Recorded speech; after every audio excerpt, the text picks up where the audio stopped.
Assalamualaikum warahmatullahi wabarakatuh. Apa kabar anak-anakku? Semoga kita senantiasa diberikan kesehatan oleh Allah Subhanahu wa taala. Anak-anakku yang saya cintai, perjumpaan ini kita akan belajar akidah akhlak. Ialah kita mempelajari tentang akhlak yang tercela, ialah kikir. Nah, anak-anakku silahkan buka buku paketnya di halaman ke-60 tentang kisah Sa'labah.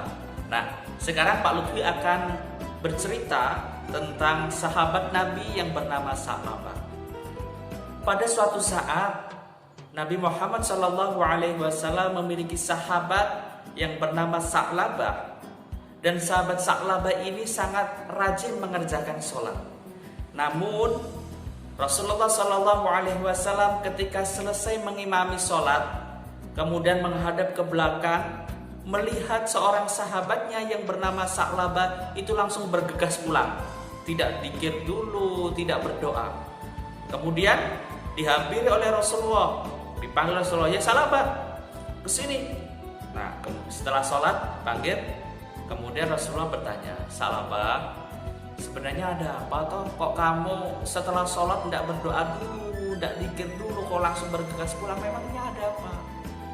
Dan Sa'labah menjawab, "Ya Rasul, mohon maaf, saya setelah sholat bukan berarti saya tidak mau doa, saya tidak mau berzikir, namun saya itu ditunggu istri saya di rumah." Memangnya kenapa Sa'labah?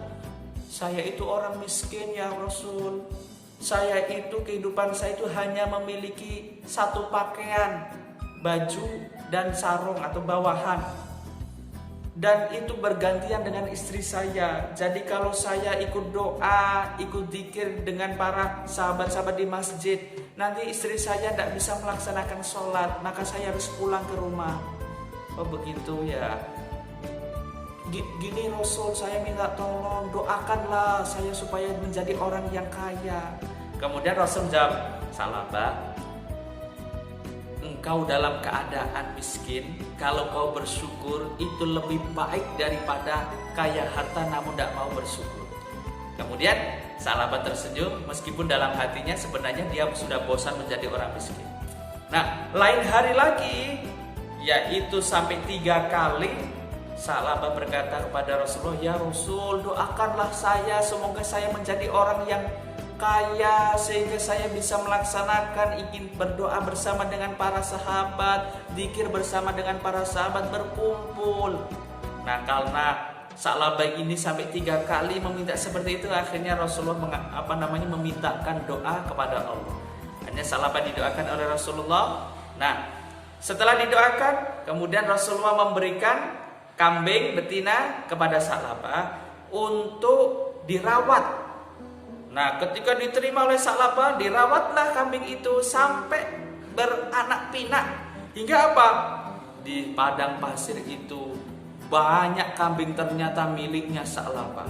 Nah, karena kambingnya semakin banyak, akhirnya Sa'labah itu sibuk untuk mengurusi kambingnya. Bahkan ketika mau sholat Jum'ah, Sa'labah tidak sempat. Ketika sholat jamaah, Sa'labah tidak sempat. Ketika ada kumpulan para sahabat, Sa'labah tidak sempat untuk berkumpul dan tidak sempat hadir di masjid. Kemudian Rasulullah bertanya kepada para sahabatnya, "Para sahabatku, kok salah satu sahabatku ada yang tidak pernah kelihatan Sa'labah itu? Emangnya kemana dia?" Kemudian 2 sahabat Rasulullah diutus oleh Rasulullah untuk menjumpai Sa'labah. Ketika menjumpai Sa'labah ditanya, "Ya Sa'labah, kok kenapa engkau tidak pernah ke masjid? Engkau tidak pernah sholat berjamaah, bahkan sholat Jumat engkau tidak pernah." Apa jawab Sa'labah? "Saya tidak sempat pergi ke masjid karena ini kambing saya banyak, nggak ada yang ngurusi, yang ngurusi cuma saya. Kalau saya ke masjid nanti kambing saya yang ngasih makan siapa? Yang ngurusi siapa? Ya pasti akan hilang." Kemudian sahabatnya berkata begini, "Sa'labah, engkau akan menjadi orang kaya sekarang, tapi jangan lupa zakatmu kau bayarkan kepada Rasulullah." Apa kata Sa'labah? "Loh, ini kaya itu kan usaha saya. kambing yang diberikan Rasulullah itu kemudian saya rawat beranak pinak sehingga ini yang merawat saya sampai berpuluh-puluh ekor kambing. Ini kambing saya, ngapain saya keluarkan zakat? Nah, dengan perkataan begitu akhirnya sahabat Nabi dua itu pulang laporan kepada Nabi, ya Nabi, ternyata Sa'labah itu sekarang sudah tidak mau mengeluarkan zakat, sudah tidak mau sholat berjamaah karena dia sudah sibuk mengurusi hartanya. Akhirnya Rasulullah sangat menyayangkan.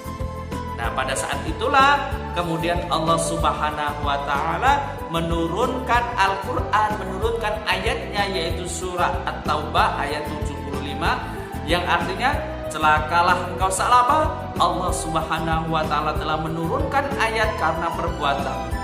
Nah, kata salah seorang kerabat Sa'labah ketika itu Sa'labah dengar ayat itu diturunkan oleh Allah, akhirnya Sa'labah tertegun.